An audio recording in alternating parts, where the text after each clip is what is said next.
తెలంగాణ నీటి హక్కులు తేలే వరకు ఉద్యమాన్ని వదిలిపెట్టబోమని మాజీ మంత్రి నిరంజన్ రెడ్డి స్పష్టం చేశారు. ఢిల్లీలో కేఆర్ఎంపీ సమావేశం విషయంలో కేంద్ర ప్రభుత్వ ఉదాసీనత మూలంగా ప్రాజెక్టుల నిర్వహణ కేంద్రం పరిధిలోనికి వెళ్లిపోయిందని తెలిపారు. ఇంత పెద్ద నిర్ణయం తీసుకుని రాష్ట్రంలో ప్రధాన ప్రతిపక్షానికి చెప్పలేదని విమర్శించారు.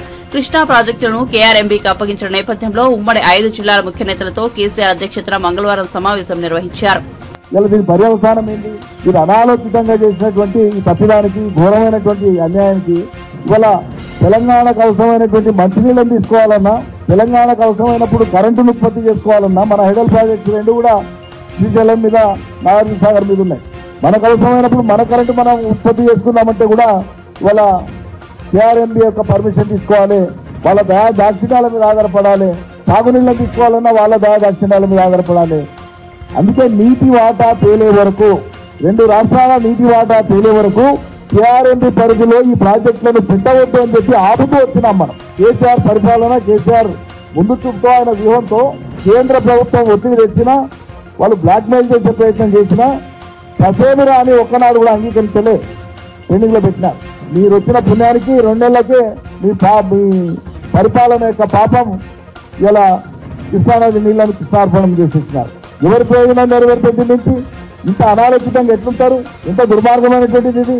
కాబట్టి రేపటికైనా 6 మాసాల లోపల మన నీటి కేటాయింపులు, మన హక్కు, సమానమైనటువంటి సమభాగమైనటువంటి హక్కును మనం డిమాండ్ చేస్తా ఉన్నాం. తెలంగాణ నుంచి మన హక్కు మనకు వేరే వరకు ఈ ఒత్తిడి, ఈ పోరాటం కొనసాగాల్సిందే.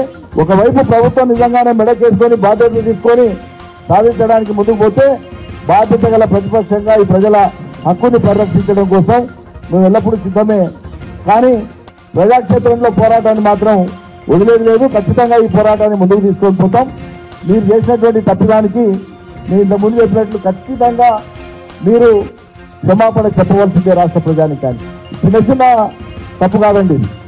తెలంగాణ ఉద్యమం పుట్టిందే, అలా చేశారు శ్రీకారం చుట్టిందే, తెలంగాణ స్వరాష్ట్ర పాలన కోసం ఉద్యమాన్ని ప్రారంభించిందే నీళ్ల కోసం. ప్రధానమైనటువంటి అంశం నీళ్లు.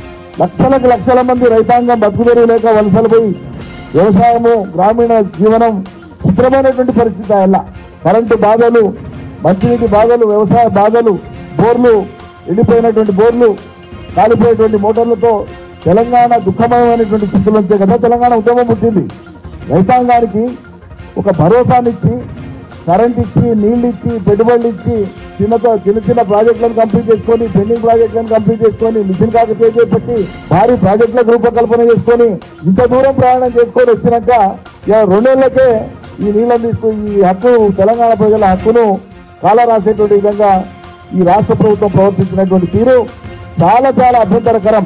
బాగా అనిపిస్తుంది అసలు ఇంత బాధ్యతారహితంగా ఎట్లా ఉంటుంది ఒక రాష్ట్ర ప్రభుత్వం అని చెప్పి. మొన్న జనవరి 17వ తారీఖు నాడు జరిగినటువంటి సమావేశంలో వాళ్ళు అంగీకరించి వచ్చిన తర్వాత వెంటనే హరీష్ రావు గారు ఒకరోజు, నేను ఒకరోజు ప్రెస్ మీట్ పెట్టినాం. ఇక్కడే మాట్లాడినాం, ఆ రోజే వివరించినాం. అక్కడ సంతకాలు పెట్టొచ్చి రాష్ట్ర ప్రభుత్వం అంగీకరించి తర్వాత వచ్చి వాళ్ళు ఏదో మినిట్స్లో రాసుకున్నారు, కానీ మాకు అంగీకారం కాదని మేము ఇంటికి లేఖ రాసినామని చెప్తారు చిన్నపిల్లలాగా. దానికే కట్టుబడాలి కదా మరి.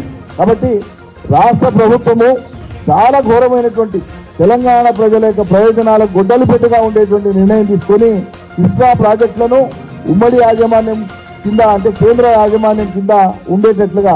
కేంద్ర యాజమాన్యం అంటే ఏముందండి? ఆంధ్ర ప్రయోజనం నెరవేర్చారు. మొదటి నుంచి వాళ్ళు కోరుతున్నారు అదే కదా.